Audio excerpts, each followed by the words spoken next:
This is the Pylon, an NFC North podcast, and I'm Big Z, and we are here back recapping Week 4.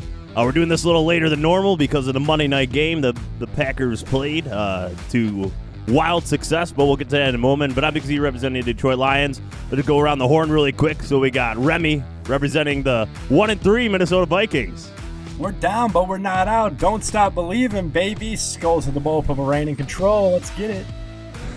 There you go. That's the happiest we've heard him in weeks. How about you, Kanger, representing the Packers? It's another week, gentlemen, which means it's another Green Bay W. We're feeling good here. Go Pack. Good to be back with you guys again. And then we got Barney representing Nick Foles and the Bears.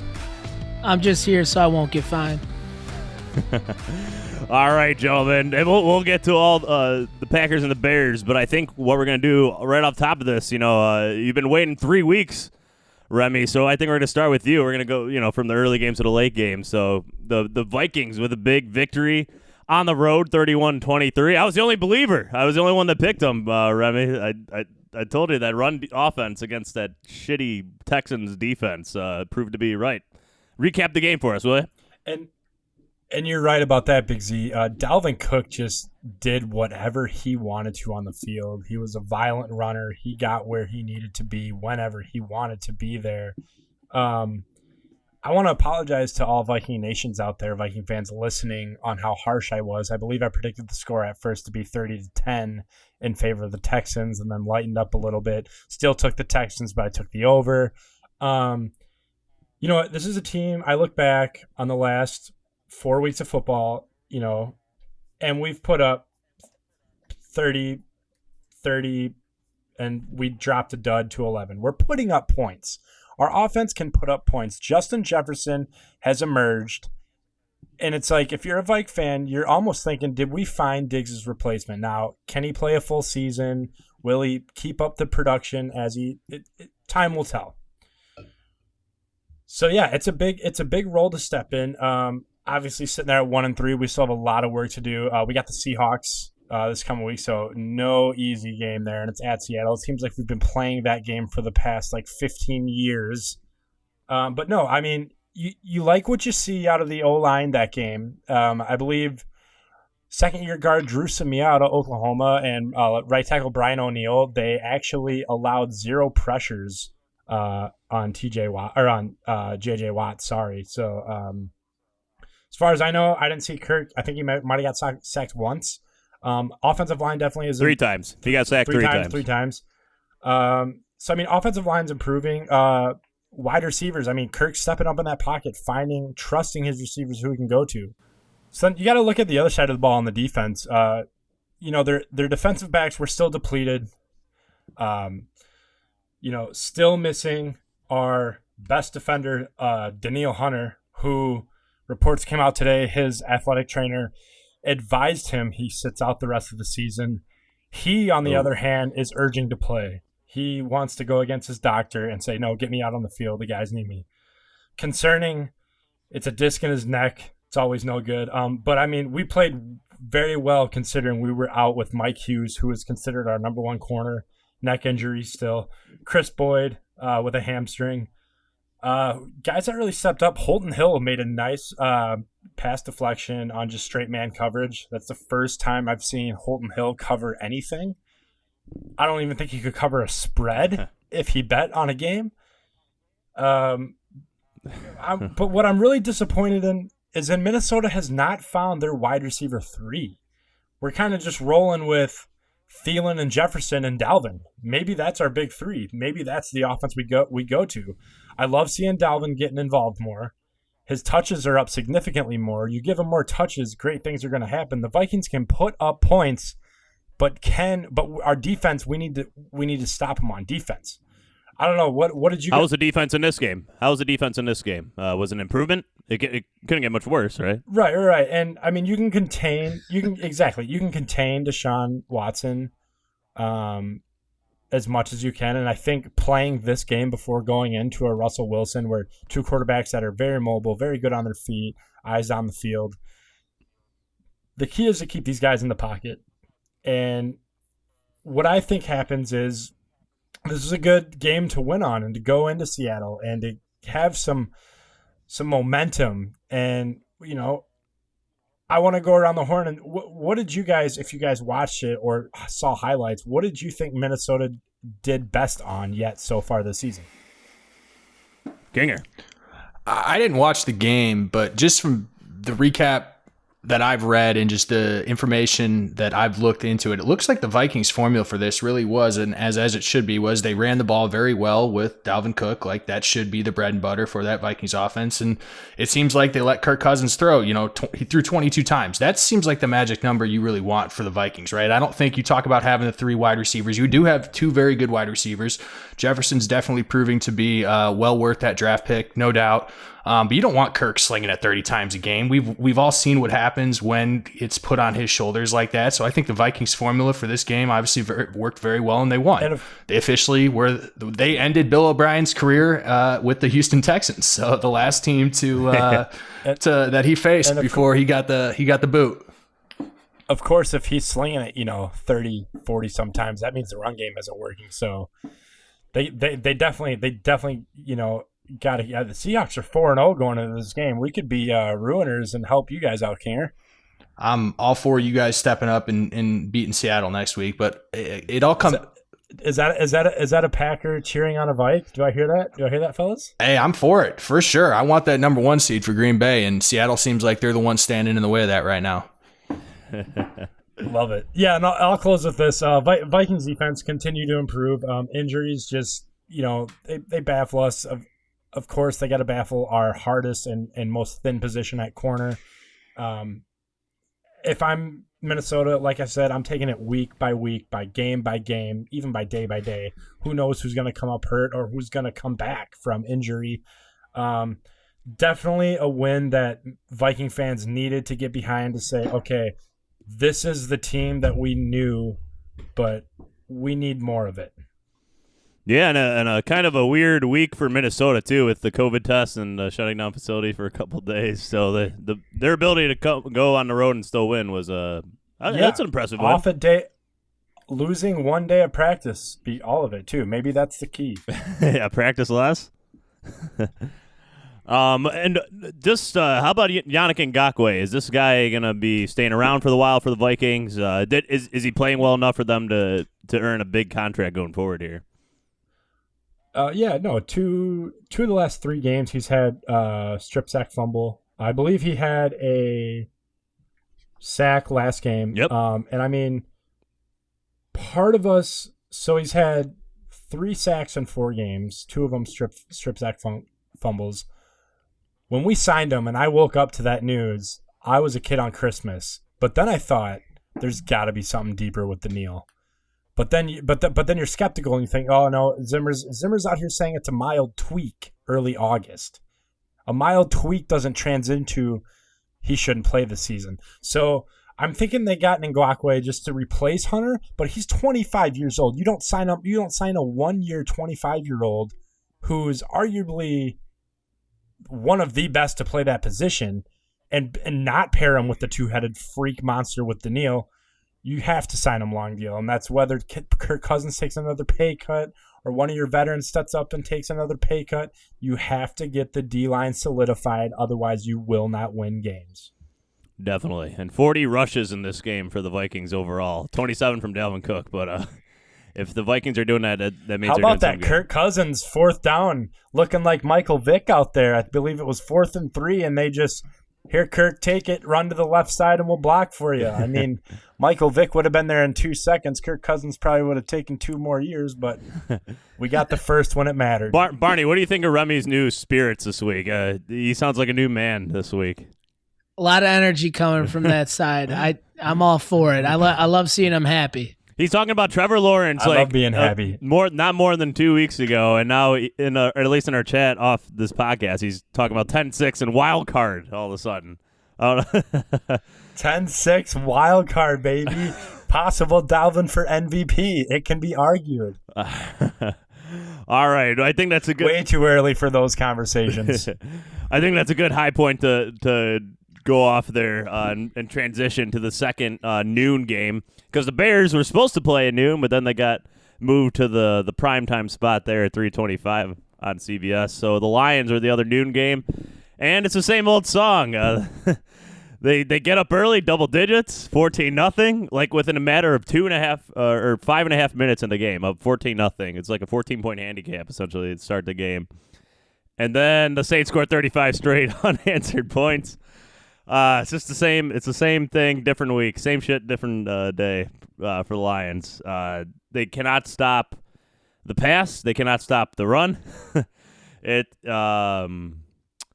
It's hard to say what can possibly be fixed besides a new coach at this point, unfortunately. Matt Patricia's right behind Adam Gase and tied with Dan Quinn for next coach to be fired in Vegas.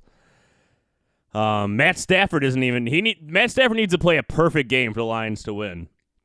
And he did not play a perfect game this week. He threw a tough interception. TJ Hawkinson was breaking free in the corner of the end zone. He throws a duck, or maybe he thought it was going to be a back shoulder throw. I'm not sure what was going on, but just a key interception, and the Saints go down and get a touchdown.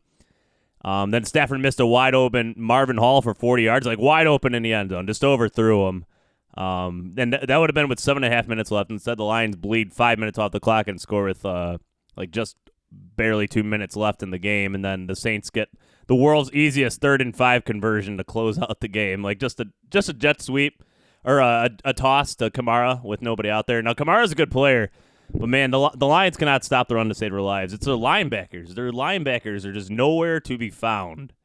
Nowhere. Jamie Collins, they signed. He's been a good player for us, but he can't play all 4 linebacker positions like the Lions like to play. Did any of you get the chance to watch this game at all? It's the same Lions game where it's just a lot of points. And Matt Stafford needs to score pretty much 40 points for the Lions to win because this defense is shit. But the Lions actually played less man coverage than they have all year. They played 66% and then or 65% and 35% zone, which was befuddling to me. This is the one time you don't play zone because Drew Brees, you give him enough time with that type of offense that likes a lot of short and intermediate routes. That is designed to beat a zone. I'm confused by what they're doing on defense. They don't have enough playmakers for a bend don't break defense. When you have a bend don't break defense, you're supposed to get like a pass rush. You're supposed to have a guy that's athletic enough to make a play, and the Lions don't have that guy, and it's so frustrating. The good to take away from this game, I still like Darren Bevel's play calling a lot on the offensive side of the ball. He is not the problem. This is definitely a defensive problem, but there are things on offense where they could have still won this game. They continuously drive into the red zone and then fuck it up. But, Barney, you got something to say, Dad, to my misery here? Yeah, I mean, I had a little bit of cheddar on this game. As for one of my bets, I took New Orleans -4. But just like you said, you guys jumped out into a lead pretty early in the game. It had me sweating a little bit, but you know the saying, water always finds its level. I was really happy to see just the rest of the game go completely one-sided. You should have thrown triple whatever you put down in the game when the Lions are up 14-0. That's a clear sign that the Lions are going to lose at this point. Sadly enough, I can't imagine what the odds were, but he probably would have got a good odds. But man, it's brutal. Is it a teardown? What's going on? What's in your eyes? How does this get fixed? If Patricia gets fired, so will Bob Quinn. They're tied at the hip at this point. Because Bob Quinn was there for 2 years before Patricia came. He fired Jim Caldwell 9-7. And they've only gotten worse. Matt Patricia has 10 wins in the 3 years. And there was a lot of controversy this week. Matt Patricia said there's a lot of work to be done when he got here. That kind of set up a firestorm. Like Dan Orlovsky going on ESPN. He said some things I didn't agree with. First of all, it was funny to see former Lions defending a 9-7 season in which they blew a 3-game lead in the division to the Packers in the last game of the season, and then they got their ass kicked in Seattle. But apparently that's a success in Detroit these days. Like Glover Quinn came out and tried to defend how good they were, and Dan Orlovsky was saying how good they were under Jim Caldwell. I'm like, no, This has become more like, why do we fire Jim Caldwell type thing this week in the argument, because it's the same argument otherwise every week, like Patricia, defense, offense, missed some plays, blah blah. But with Jim Caldwell, we would never beat the good teams. We would hardly win on the road. Half of Jim Caldwell's wins were like miracle fourth quarter comebacks. There was one year where they had 8 fourth quarter comebacks out of their 9 wins. Or 8 of their 10 wins one year were 8 fourth quarter comebacks, and a lot of them were like miracles, like a phantom holding call against the Falcons allowed us to get an extra field goal in London to kick a game-winning field goal. There's just a lot of weird things that happened. Remy, I don't remember that Vikings game where Stafford like threw a 50-yard bullet to Andre Roberts, and then Matt Prater hit a 58-yard field goal to send it to overtime, and then Golden Tate flipped in the end zone. That was Golden Tate did a spinning heel kick on Andrew Sandejo. Oh yeah, into the end zone. My buddy was at that game, and it was the worst day of my life. I'm being dramatic, but yes, I remember that clearly, Big Z. That should have never happened. Blair Walsh should have kicked it to someone other than the return guy. You're never dramatic over there, Remy. So, but. I'm just saying there's a lot of games like that, and to defend him Caldwell I don't think is accurate. He deserved to be fired. The franchise had no direction, and the Lions thought they had a direction with Matt Patricia here and the Bob Quinn and getting the Patriot way in, and it has not worked out. We'll see. I mean, the Lions, the only thing I have to say is the Lions schedule coming up is really, really favorable. So they have a bye next week, but after that they have the Jaguars, Falcons, the Colts, the Vikings, the Redskins, the Panthers, and the Texans. Those are all super winnable games, except you can make exception for the Colts because they're playing really good. But all those other teams are really beatable. Remy, you want to throw something else in there? Okay, so quick question. So our teams both have the same record, correct? Who is more? And I get it from a few people too. Is Mike Zimmer in the hot seat? He just signed an extension. Who gets fired first? Definitely not. Patricia or Zimmer? Patricia, easily. Mike Zimmer has had at least a record of Mike Zimmer's had a record of success. True. But if you go on, you have a favorable schedule, as you say, and you win 4 or 5 more games. Do you? I mean, is he inevitably fired after the season, or if you start winning games with them? If the Lions don't come like within a game of the playoffs, or they continue losing, he will absolutely get fired. The ownership said as much coming into the season that they need to be a playoff contender, or at least compete like for a playoff spot like at the end of the season, which they have not even come close to doing under Patricia. But let me throw it back to you really quick though, Remy. Do you think Zimmer's going to be fired possibly by the end of this year? I don't think so. No. Absolutely not. No. Oh, okay. I just had to play devil's advocate, and I wanted to know what Lions fans were thinking, because I have a buddy who's a Lions fan. Every time I talk to him, he said, "Zimmer's about to get fired, bud." And I said, "I think you should take a look in the mirror."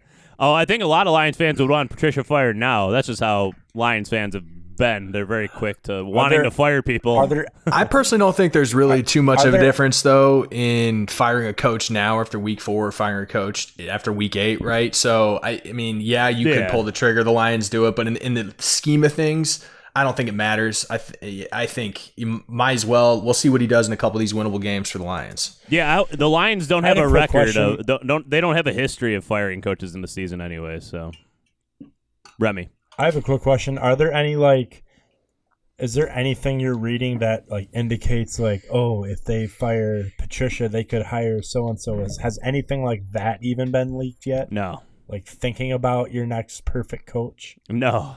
Maybe Eric Bieniemy. That's the first one that comes off the top of my head. But no reports of connections in the past, or maybe some college coach that has a connection with some GM. No, there's none of that going on here. This is all. We're all in. If the Lions fire their coach, they're going to have a huge roster overhaul, because this is like a Patriots-type defense with fat linebackers, fat, slow linebackers, and contained D linemen, not necessarily overpowering athletic guys. So it'll be interesting. But right now he's still the coach, and I'm just going to have to ride him through the rest of the season here. And with this week schedule coming up, hopefully we can turn around and at least make it interesting for the second half of the season. You got to beat the Jaguars. You got to beat the Falcons. But that is the state of the Lions right now. Minnesota, not so much. Yeah. But that's the state of the Lions right now, just riding a coach that seems to have no answers on defense for anything. No really true injuries to report. So I think that's going to help us get over to the 3:25 game that happened on Sunday, where offense, they kind of left it at the door. Barney, Nick Foles, first start as a Chicago Bear, Big Nick as you call him. You were high on the Big Nick train. How you feeling now? I will suffer no insults from you. All right, Big Z. I'm just happy that I got a couple days to come down from that performance, because if we would have had to do it on Sunday, I don't think my recording would have been able to record the decimal of the scream that I was ready to just let forth. But you know the saying when like you have a really, really bad game and a coach just says, burn the tape. We're not even going to look at it. There's nothing you can learn from it. Yeah. That's not what this situation is. If it were my way, I would have everyone from the janitor all the way to Virginia McCaskey herself in film to just berate some of these players on our team who just continuously show no effort at all. Do you have someone to call out in particular? I do. And I'm just trying to collect my thoughts here. But really, there's just no accountability at all. And it starts at the top. You talk about being prepared and having an identity. Nagy gets so in over his head sometimes. I'm tired of the gimmicks. You put your gimmick wide receiver in, again, at running back on 3rd and short. You allow your left tackle, Charles Leno, to continue to trot his fat, lazy ass out there on the field. It is embarrassing how bad he is. How many times are we going to allow Miller to drop a touchdown pass? Go with 2 tight ends for fuck's sake.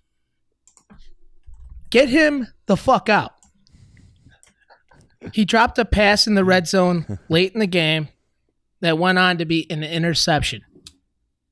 Little man went through the draft process telling each team that passing on him was a mistake, and Pace fell for it.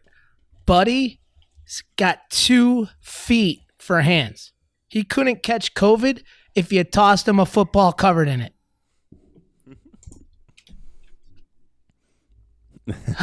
he would drop the football, right? That's where we're going with this, right? Yeah. Do you have any more to get off your chest, Barney? Because I am loving this at the moment. It was just such a pathetic effort out there. We went up against the number 1 defense and we got straight up bullied. Simple as that.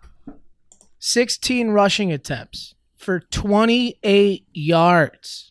Yeah, this was a game between boys and men. What are you supposed to do when you can't even hand the fucking ball off? Montgomery's fighting for his life just to get back to the line of scrimmage because Leno is a fucking joke. Defensively, I thought we did fine. The Colts had 1 touchdown, and they got that after a blocked punt. I would have liked to see our guys get out the field on 3rd down at a higher rate, but holding the Colts to all those field goals was a victory in my eyes.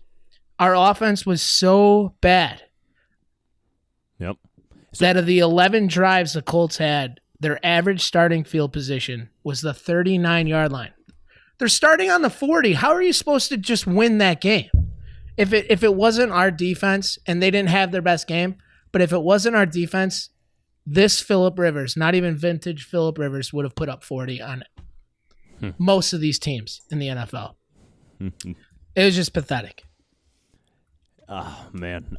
And 42 passes to 16 run attempts is not a good mix for the Chicago Bears, I feel, Barney. We couldn't do anything. I mean, our offensive line, and the time it took for Nick Foles to take one step back in his drop, they were already 2 or 3 yards behind the line of scrimmage, that defensive line. It was just pathetic. We couldn't run the ball. Like I said, David Montgomery was fighting to just get back to the line of scrimmage.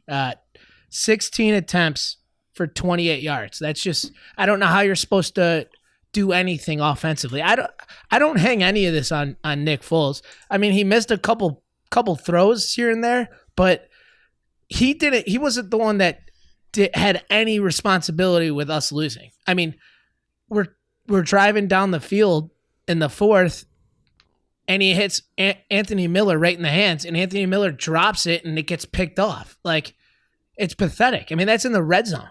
You know, he's not doing anything I thought he played fine. He didn't stand a chance out there with how piss poor of a fucking effort our line did to protect him. Yeah, and actually somebody graded worse than Leno in this game for PFF, Barney. Whitehair, the center. PFF's a bunch of nerds. I know you love PFF, and you know what, they come out with some good shit, and some of it makes sense.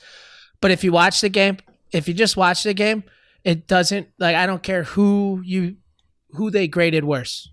Which I am curious who they graded worse, but Cody Whitehair. Charles Leno is just a fucking turnstile. Cody Whitehair was graded worse. But that's just wrong. I just need to chime in about PFF real quick. Let's just all take a second to look at the top 2 receivers graded number 1 and 2 at PFF, and Justin Jefferson and Adam Thielen. Stefan who? You had your time, Remy. You had your time. Allen Robinson's up there too. Just want to throw it back to Barney here and get to the Bears. Allen Robinson's the only guy that graded above 70, and he had an 80 grade actually in this game. He's awesome. I just don't get it. I don't get it. You know, when we find ourselves in between a rock and a hard place, like Nagy, he at those moments he doesn't have any fucking clue what to do. In the third quarter, we have yet to score a touchdown in the third quarter, or score points in the third quarter so far this year. In this third quarter, we had 13 plays. 11 of those 13 were in shotgun, and 2 of them were under center. Of the 11 that were in shotgun, we passed the ball 11 times. Of the 2 that we were under center, we run the ball twice. I mean, he's so fucking predictable. And he keeps doing these little reverses and shit, and it's just like, I mean, I didn't know it was so bad, like, just from an effort standpoint, and like I can't harp on it anymore about that offensive line, but I don't know what you're supposed to do, you know, from a coordinator standpoint to try to have a good day versus a ferocious front seven like that when your guys just don't even give a shit. But I don't want there to be panic in this voice. I'm just so pissed off because this is the shit that's been happening all 4 weeks. You know, like, Nick came and bailed them out last week. Trubisky had a hell of a fourth quarter in week 1. He did. I mean, we continuously string together 3 quarters of shit ball and then just basically pray that our defense keeps a team under 20. And just so you guys know, this is a crazy stat. Since like the start of last year, there's been, I want to say, like 40 games that a team held their opponent to less than 20 points and they still lost. And of those 40 games, the Bears have 10% of those. I mean, we continuously, I mean, we're supposed to have this Kyle Long got after him on Twitter. I don't know if you guys saw any of that shit, but he was basically saying like, oh, looks like we need some offensive genius. Like he's got a little bit of sour taste in his mouth from Nagy and whatnot. But I mean, some of this shit is just so fucking dumb. I mean, if you have the balls to bench Trubisky, why don't you have the balls to bench Charles Leno's? He's not even a practice talent. Like, he's not even a practice team talent. Who do they have to back him up, out of curiosity? we got Alex Bars. I mean, these aren't names, and the guy from Spriggs, the guy from Packers. But that's what I'm saying. Like the difference between trotting one of those guys out who aren't a household name at all, haven't even started a game. The drop off can't be much, dude. I mean, he is that fucking pathetic. Who do you blame more, Ryan Pace for putting this offensive talent together, or Matt Nagy? Well, I mean, nobody's absent from blame here. I think Pace did a fucking wonderful job building our defense. He took over after the Trestman years, and we were one of the worst defensive teams in the league. Mm-hmm. He went out there and he grabbed guys like Khalil Mack, Eddie Jackson, Roquan Smith. I think he grabbed really good players. Offensively, he hasn't done a fucking thing besides Allen Robinson. I'm a true believer. I like David Montgomery. I think he's a pretty decent back, and he opens up on offense for us. But at the same time, Pace is out here handing out massive contracts to our two tackles, who I don't even think they shouldn't even be. They're arena football players. That's what their talent is. And we dished out $8 million to these fucking guys. And now we're in a little bit of cap hell, in terms of the offensive side, because, well, we just put a bunch of fucking C to D grade talent with A to B money. And I'll throw this question to Kinger really quick. Can you imagine this Bears offense? Can you imagine this Bears offense without Allen Robinson in it? Like, he's their savior right now, I feel. I could not imagine that. And this was a perfect example of, I think, what the Bears have come back to. Water always finds its level, right? That's the saying. I think the Bears offense finally came back to level. Barney's right. It starts with the offensive line, and I think the fact is becoming more and more clear each and every week that the Bears offensive line is not where it needs to be. Foles throwing 42 times. You gotta love that. I don't know. Maybe it is. You're right. You couldn't get anything going on the ground, but maybe it was that a little bit Matt Nagy getting a little pass happy after the big fourth quarter he comes in and has last week. I mean, I don't know. This was a game I expected the Bears to win. I didn't think the Colts were as good as they appear to be. But overall, you're right. I didn't catch too much of this game, but fourth quarter, it didn't look like the Bears put together a really strong performance this week. All right, Barney, before we move on to the Packers game, just get last word in here about the Bears and going into next week. Yeah. And any injuries. If I were the Bears brass, I would put Charles Leno on a hunger strike and not allow him to eat a single fucking calorie until he actually shows a little bit of fucking effort out there. But as far as injuries go, we had another pretty good week. We have a special teamer, Sherrick McManus, who does really well. He's a secondary player in depth. He's banged up, so he might not be out there this Thursday. But as far as the main starters go, it looks like we're all systems go. All righty. So the Bears dropped to 3-1, and then sitting on top of the NFC North after a nice performance on Monday night again against I'll say the lowly Falcons. This is not a great team over there, Kinger. But the Packers took care of business without their top two wide receivers. Lazard had. Can you tell us before we get into the game, what is the deal with Lazard? Does he have like a stomach issue of some sort? I don't know what the hell is going on there. And then Devontae Adams literally tweeted out he's not playing on Monday night. He beat Adam Schefter to the punch. Kind of a weird thing that he deleted later. There was a lot of kind of last-minute developments or developments that popped up with Green Bay late last week that were really kept under the radar for a while. Lazard comes up with a core injury. I still don't know the details of it, but LaFleur said that it did happen in the game against New Orleans. There was a video clip surfacing of him in a post-game press conference. He stood up and made like a pretty aggressive kind of like yelling or I guess agony call of pain. And everybody's a little bit like, what's going on with that? It turns out he has surgery. He's out an indefinite amount of time. We'll see what happens with that. But yeah, Devontae clearly was not happy that he wasn't playing on Monday night. He's been battling that hamstring injury. I personally thought towards the end of last week it was trending he was going to play. He practiced for 3 straight days. Looked like he was full go on Friday.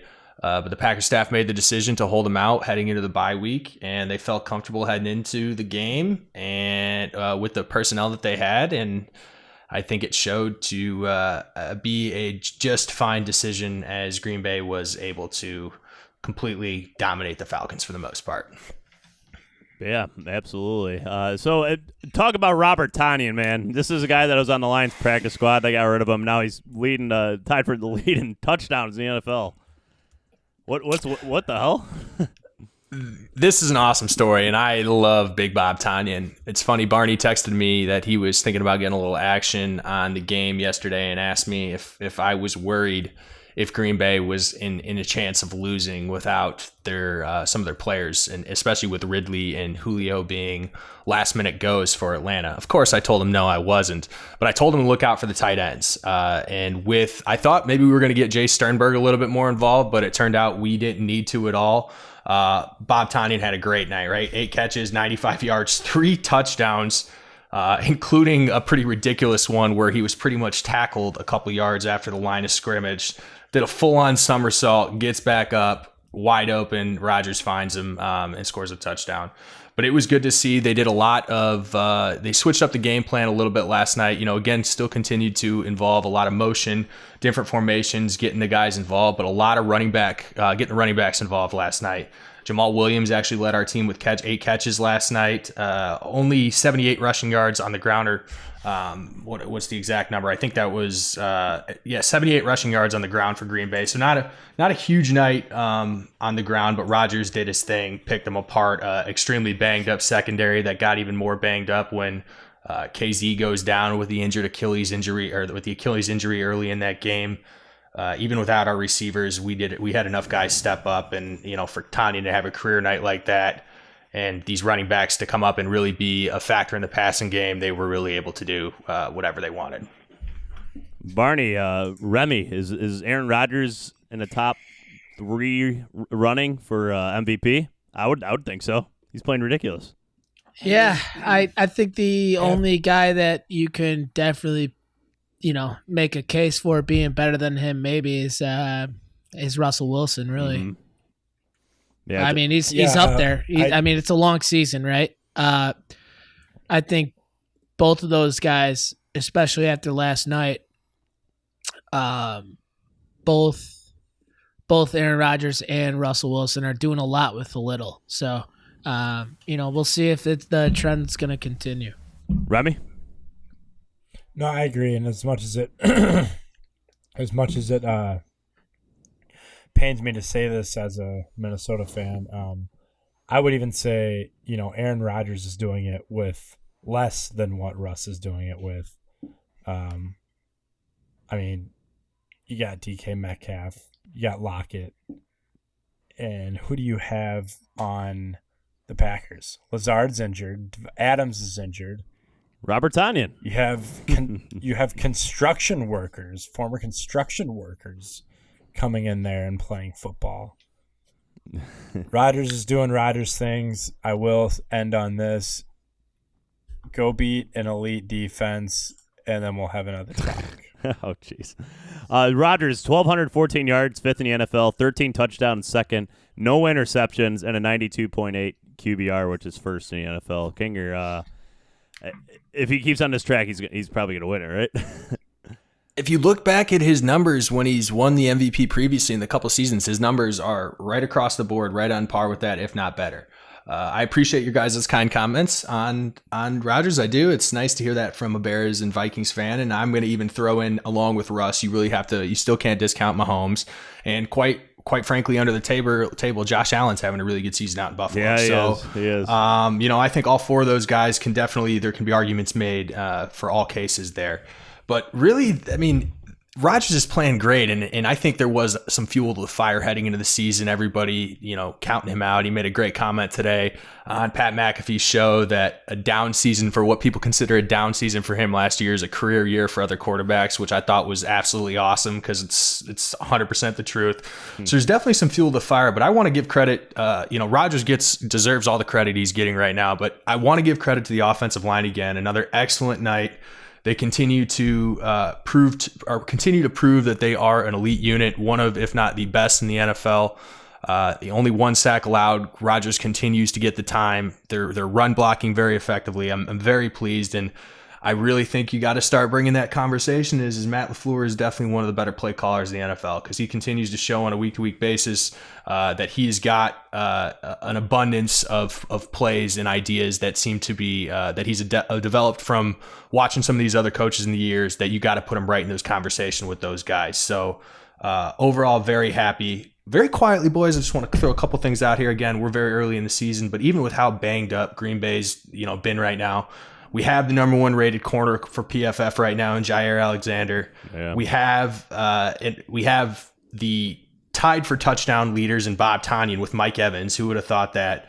Overall, they've stepped up. We've got some leaders across the board as well. On top of what Rodgers is doing, Aaron Jones, the Green Bay is they've got some players there, and it's been very fun to watch some of these guys step up even with the injuries. Yeah, absolutely. The Packers defense surprised me in this game, because the Falcons were pretty much full throttle, ready to go in this game, fully healthy, and they stepped up in a big way, I thought. Zadarius Smith just continues to be a beast, too. Exactly. That was the other, I'm talking about leaders. How could I forget him? He had 3 sacks last night. He's now tied for the league with Myles Garrett with 5 on the season, very quietly. And he's felt like everybody said he's had a quiet season so far. So I'm sorry for forgetting Big Z. Tyler Lancaster stepped up last night and had a great game in replace of Kenny Clark. So, all the credit to that defense as well. No catches for Calvin Ridley. Julio goes out. Everybody's questioning, should he have played last night now? But heading into the bye week, it's great. 4-0, boys. I would have taken, 3-1 would have been ideal. 2-2 beginning of the season, still not worst case scenario. 4-0 with that bye week, and then still the schedule's not getting any more difficult really from here. With the exception of a couple games, I'm super excited. Do you like the bye week coming in so early when you guys are rolling? I think that's going to kind of, I think you guys would have rather have had one.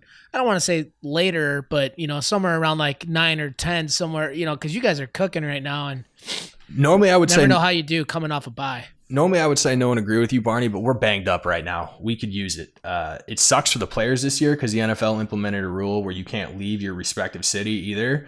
So, all these guys are stuck in Green Bay, which I'll be the first to admit, that you're not looking to really stick around there on your bye week. I don't think most guys are. So I guess they're getting it in October when it's 40 degrees instead of November when it's 10 degrees. I guess not that it really matters. I don't think the guys will be doing much anyway, but I guess that's how you could spin it, because I'm all right with it. They need to get healthy. Yeah, and I think that was part of the reason why Devontae Adams sat out, Kingers, because they knew they had this extra week for him to rest and just get to a fully 100%. Definitely. And he just wanted to play. I don't think it meant his tweet obviously was just frustration. I'm sure he felt he was ready to go, but the Green Bay staff said exactly that. We'll wait an additional week, let you get fully healed, and we'll come back ready to rock. Yeah, it's not like he was tweeting and bashing his coach like some Lions players have done over the past year or so. Darius Slay continues to come after Patricia weekly almost. And Darius Slay, by the way, 12th ranked PFF cornerback. So that trade is looking really good for us and replacing him with Akuda in the draft. Remy, you wanted to throw something in there before we head off here? Yeah, since we're still talking about pro football references here, I will like to point out, Kinger, that our backs are leading. Dalvin Cook's actually number 1, leading the league. 424 yards, 6 touchdowns. Aaron Jones at number 2. He's got 374 with 4 touchdowns. Love it, Remy. Thanks for sharing those stats. It's good to hear. Kinger, you think with all these top-rated players, you're not 1-3, but here you sit, 1-3. Can't stop the feeling. Okay. And it's funny, Barney, to talk about whether the Packers need to buy or if it's bad for them. I can tell you the Lions completely need this bye week because they need to come up with a brand new defense or something in a week and a half. So the Lions desperately need it. But, all right. So I think that is enough of a Week 4 recap here. Thank you, everybody, for listening. Please go to Instagram, The Pylon. We've gotten over 1,000 followers now, which is pretty cool. So keep that train on rolling. Keep following us as we keep posting Fun stuff on there. And please subscribe to this podcast. Please leave a review. We really appreciate it. And please share it as the season continues to roll on and the NFC North continues to shake out. But thank you to Kinger, Barney, Remy, and Big Z. Thank you, everybody, for listening. And stay tuned for later this week for a preview of Week 5.